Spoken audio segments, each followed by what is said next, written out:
Bonjour à tous. Donc aujourd'hui, je vais vous faire une petite vidéo qui vous expliquera comment faire pour modifier un fichier PDF qui est présent sur mon site internet et qui est modifiable.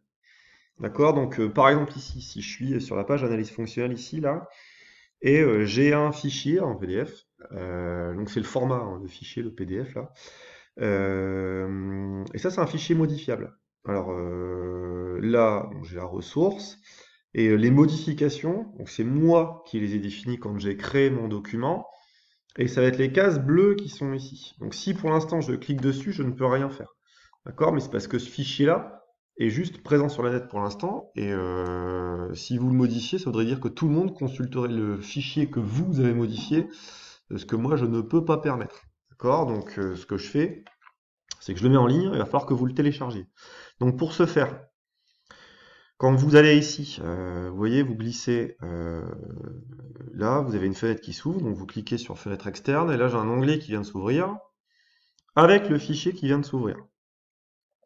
Donc j'ai toujours ma ressource qui est là, et là, mes cases à modifier, mais je ne peux toujours rien faire là. Je suis en train de cliquer, c'est de taper là, avec les lettres de mon clavier, je ne sais pas si vous l'entendez au micro, mais rien ne se passe. Donc la chose à faire, il faut le télécharger. Donc pour ça, logiquement, quand vous vous déplacez en haut, là, vous allez avoir des icônes qui s'affichent, et notamment une qui s'appelle télécharger. Je clique dessus.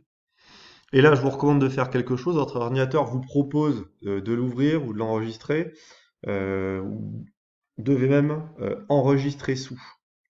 La différence entre enregistrer et enregistrer sous, enregistrer, il va vous le mettre à un endroit qui est défini par défaut, sous le nom du fichier que moi je lui aurais donné. Mais vous ne serez pas forcément ouais, où il va vous le mettre. Alors que si vous faites enregistrer sous, là, il vous demande où vous voulez le mettre et sous quel nom. Là, le nom, je peux le modifier comme je veux. Et là, pour l'instant, c'est sur mon bureau qu'il veut le mettre. Donc moi, là, je suis content, c'est bien ce que je veux faire. Donc je vais cliquer directement sur enregistrer, mais je pourrais modifier tout ça. Et donc maintenant, ce que je peux faire, donc, c'est ouvrir ce dossier-là pour aller chercher le document. Donc il est là.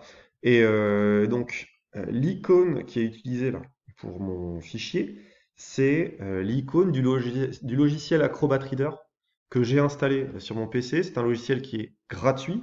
Donc vous pouvez l'installer gratuitement sur votre PC et c'est pas du piratage, hein. Vous avez des logiciels que parfois vous installez gratuitement sur votre ordinateur et c'est des logiciels piratés. Là, pour le coup, par contre, c'est un utilitaire qui est gratuit. Il y a une version payante complémentaire qui permet d'accéder à différentes fonctions, mais juste la liseuse, c'est gratuit. Donc, vaut mieux utiliser ça pour le faire. Donc, vous double-cliquez.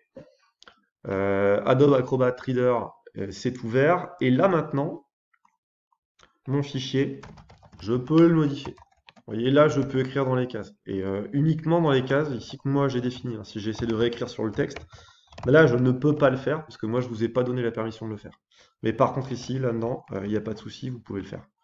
Donc, c'est ces cases-là qu'il va falloir sauvegarder, qu'il va falloir compléter. Une fois que votre travail sera terminé, vous serez dit, bon, c'est bon, j'ai tout complété comme il fallait. Faut pas oublier d'enregistrer votre fichier, parce que si vous ne faites pas ça, ben, votre fichier, les modifications ne seront pas enregistrées. Donc, vous cliquez bien sur enregistrer. Donc là, tiens, il me repropose d'ailleurs enregistrer sous. Donc desktop, c'est le bureau. Donc je vais dire que oui, c'est bien sur le bureau que je veux le mettre. Et vous voyez, il était déjà là. Donc je veux le réenregistrer. Tiens, par exemple, compléter, juste marquer mon nom. Ce qui peut être pratique quand je reçois vos messages. S'il y a déjà dans votre pièce jointe votre nom, ça m'évite de devoir moi le marquer. Et donc vous faites enregistrer. Ainsi, du coup, ici, là, je vois bien le nom a été modifié, il y a bien Bisbrook qui est marqué là. Et ensuite, bah, vous pouvez utiliser donc votre messagerie pour me l'envoyer en mettant bien une pièce jointe. D'accord? Vous faites insérer avec une pièce jointe là, et vous m'envoyez votre mail avec votre fichier complété. Voilà, c'est terminé. Bonne journée à tous.